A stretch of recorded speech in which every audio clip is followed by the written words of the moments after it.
dan sekarang beliau hanya tinggal bersama bapaknya, dan luar biasa lah. Maksudnya film ini mengajarkan kita banyak pesan-pesan yang ingin disampaikan.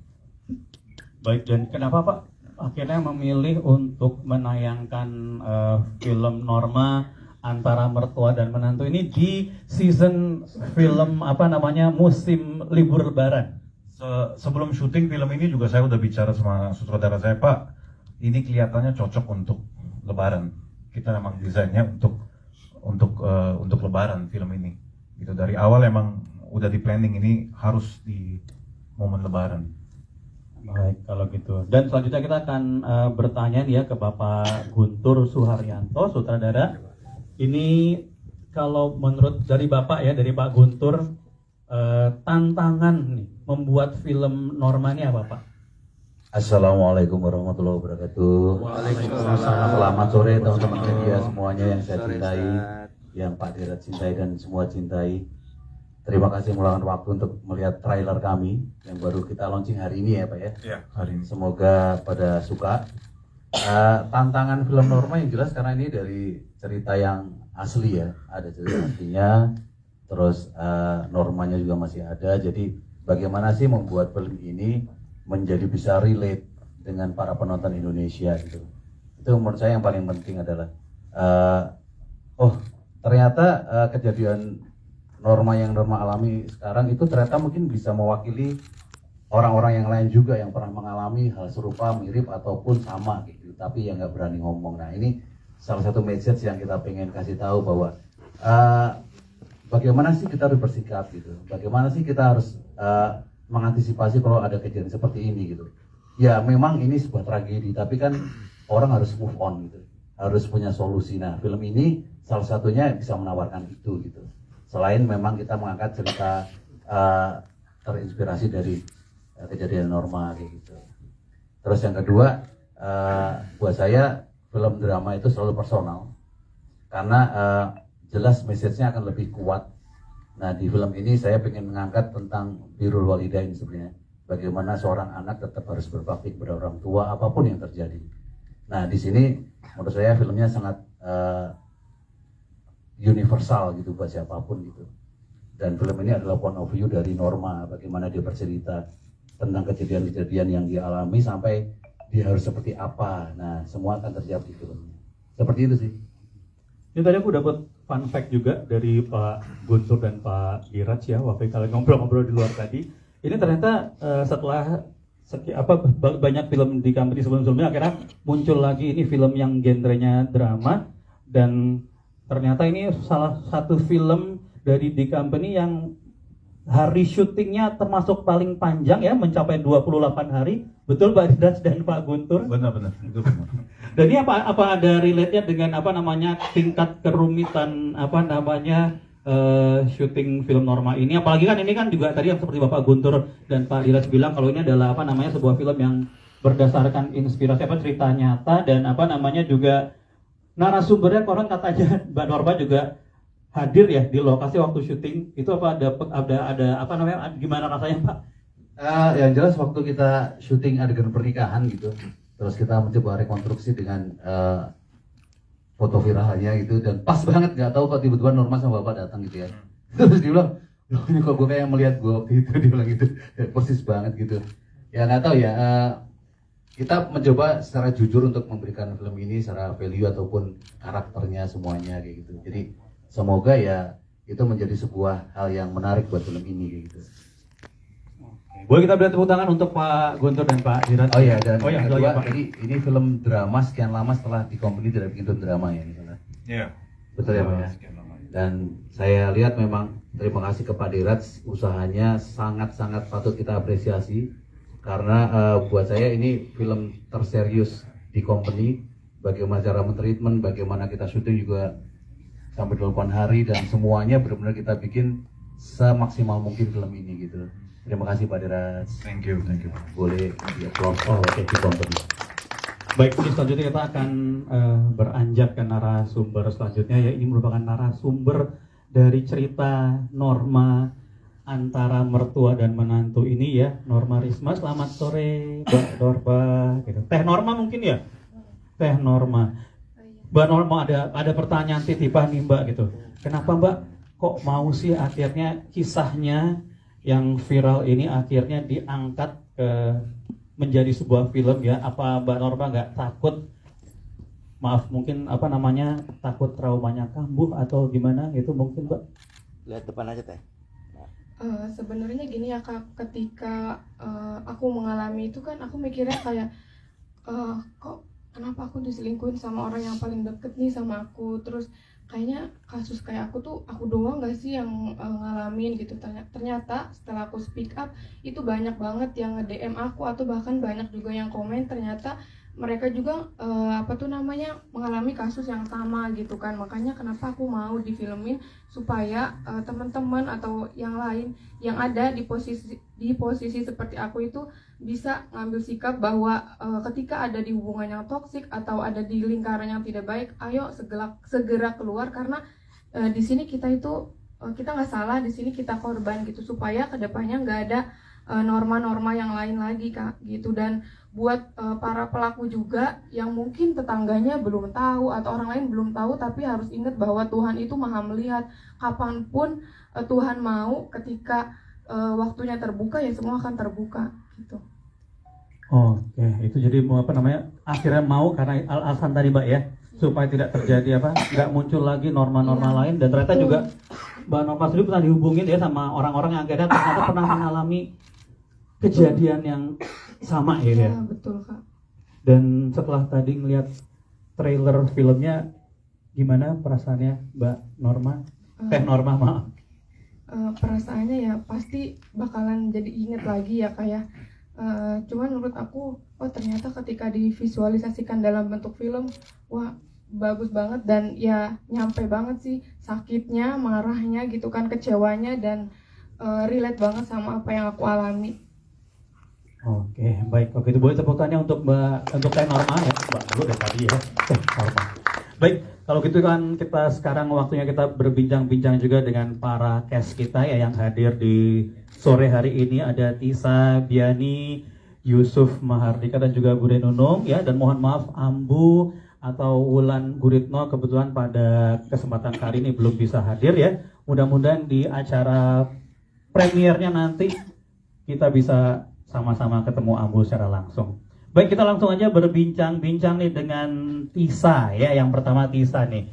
Tisa, apa sih alasan kamu akhirnya menerima film Norma ini? Tapi sebelum kamu ambil film Norma ini udah pernah dengar cerita kejadiannya ini? Assalamualaikum warahmatullahi wabarakatuh. Waalaikumsalam warahmatullahi wabarakatuh. Alhamdulillah akhirnya tiba juga hari perilisan trailer ya Pak. Ya. Alhamdulillah setelah kita syuting 28 hari total lamanya dan juga reading yang menurut aku lama juga ya Pak, sekitaran 3 minggu ya. Sekitaran 3 minggu kita benar-benar sama-sama bekerja sama dengan pemain juga dan acting coach Rukman Rosadi. Aku senang banget bisa terlibat di dalam proyek film Norma Antara Mertua dan Menantu ini.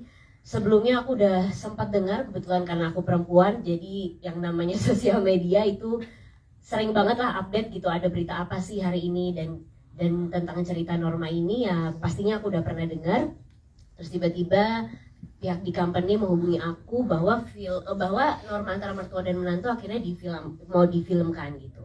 Dan aku mendapat kabar untuk menjadi peran Norma di situ.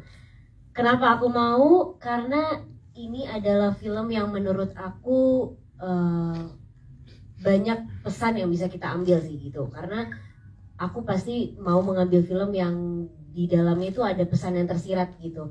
Ceritanya juga bagus banget dan juga aku ngeliat karakter aku di sini menjadi perempuan yang strong gitu dan juga bisa menginspirasi banyak orang di luar sana gitu. Dan ini juga bukan mengangkat tema yang mungkin sensitif aja yaitu perselingkuhan, tapi di sini juga kita mengajarkan tentang betapa pentingnya kasih sayang keluarga di dalam diri kita masing-masing gitu. Jadi campur-campur lah, gado-gado lah ceritanya menurut aku, kenapa aku mau ambil film ini. Ini sedikit tanya dong, selama masa syuting film Norma Antara Mertua dan Menantu, di antara Norma ininya ya, Norma di film Dan Ambunya yang paling lebih sering nangis siapa sih? Kalau dilihat dari trailer kayaknya saya ya. Iya sih, kalau dari trailer kelihatan sih ini ya, kelihatan normanya ya. Iya, dari Bukan Ambunya 28 ya. hari itu kayaknya cuma 2 hari yang aku nggak nangis. Sisanya nangis semua Wow. dan gimana Pak, detailnya tuh kayaknya benar-benar harus harus nangis, harus mendalam banget, dan hampir semua scene tuh rata-rata ya adegannya nangis sih. Menguras energi berarti ya. Lumayan menguras air mata sih. Boleh tepuk tangannya untuk Tisa ya. Dan selanjutnya ini tadi untuk Yusuf ya. Yusuf tadi ada adegan yang kalau bisa dibilang ini banyak Bapak paling banyak dapat komen gitu ya. Ada adegan kamu dan Ambu itu ditimpukin telur ya sama warga ya, sama masa ya. Itu gimana rasanya? Waktu kamu take adegan itu? Dan kalau boleh tahu tuh one take oke kah atau 1000 take, 100 take mungkin? Ya, assalamualaikum warahmatullahi wabarakatuh. Selamat sore semuanya. Terima kasih yang sudah menyempatkan hadir malam ini. Malam sudah sore ya? Masih sore ya? Masih sore. Kelihatan sama ya. Azan asar aja belum kok, azan asar belum. Terima kasih sekali lagi. Tadi masalah lempar telur ya. Itu kita kayaknya cuma 1 kali take ya, Batur ya. 1 kali take. Cuman kita emang latihannya lama, 7-8 kali gitu, karena kita melibatkan hampir 100 lebih dari 130 orang di rumah itu, dan shotnya juga dari dalam keluar, dan kita harus bikin itu perfect karena itu dia tadi, banyak orang udah gitu pakai telur nggak bisa diulang, kalau ulang makan waktu banyak lagi. Jadi sebisa mungkin latihan tuh sepenting itu gitu. Kita hampir 7-8 kali, dan pada saat take pun aku juga semoga nggak ada yang salah gitu dari pemainnya, dari treatment kameranya gitu. Dan yang aku rasain juga dilempar telur nggak berasa, mungkin karena lagi into karakternya kali ya, karena adegannya lagi adegan puncak, jadi ya aku coba menikmati emosi karakternya aja gitu. Jadi udah nggak berasa kalau ditimpukin. Mungkin kalau 2 kali dilempar juga masih nggak berasa deh kayaknya. Tapi kebetulan untungnya cuma sekali gitu. Berapa jam kalau boleh tahu itu? Akhirnya dari mulai latihan Hampir- sampai adegannya selesai. Hampir 3 jam kayaknya untuk ambil satu scene itu. Lumayan makan waktu Sebenarnya gitu. syutingnya sih seharian satu sekuen itu. Iya ya. Seharian ya. Cuman kalau khusus adegan yang ditimpukin itu memang kita pengen bikin sesuatu yang realis gitu. Nggak ada yang fake gitu. Jadi maunya ya timpuk beneran kayak gitu. Alhamdulillah sih teman-teman pemain semuanya benar-benar memberikan semuanya gitu. Silahkan gitu. Asal jangan matanya gitu kan. Bener kena kepala semua itu. Dan Tapi itu real. yang lempar tuh udah ditunjuk juga Pak? Iya, kita latihan. Jadi siapa yang melempar, karena kan juga presisi kamera kan kita 2 kamera waktu itu ya. Jadi harus benar-benar presisi sih gitu. Pas. Itu yang susahnya ngedirect crowd kan gitu ya. Apalagi ada adegan kayak gitu tuh kadang ekstra, ada Memancing yang emosi ketawa, juga ya? ada yang lihat kamera kayak gitu. Nah, itu yang harus dipersiapkan sih. Oke. Gitu. Dan ini selanjutnya untuk Bude Nunung ya. Bude Nunung, ini kan ada adegan Bude Nunung katanya bolak-balik naik tangga sampai akhirnya muntah-muntah. Boleh diceritain Bude gimana itu adegannya, ceritanya? Terima kasih, selamat sore, assalamualaikum warahmatullahi wabarakatuh. Ya, ini pengalaman saya ya, mungkin sekian tahun saya dapat tawaran film bener-bener drama. Dan di sini memang benar-benar sama Mas Guntur saya nggak boleh ngelawak sama sekali. Saya gerakin badan aja nggak boleh sama Mas Guntur.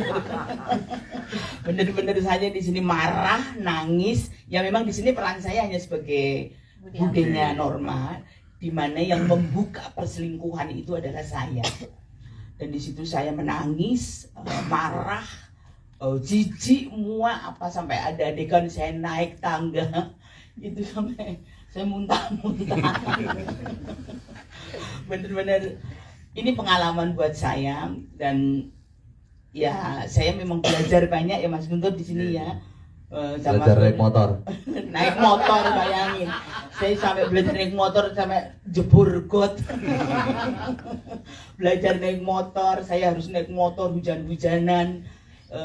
Pokoknya banyak banget pengalaman yang saya dapat di film Norma ini. Makanya pada saat saya dapat tawaran itu kan suami saya ini ada tawaran film tapi aku pikir pasti komedi lah, kalau saya nggak mungkin ditawarin, tapi dramanya gimana, ini kisah nyata gini, aduh kok langsung saya iya saya mau, ya udah akhirnya saya jalanin dan saya ya gimana Mas saya di sini Norma.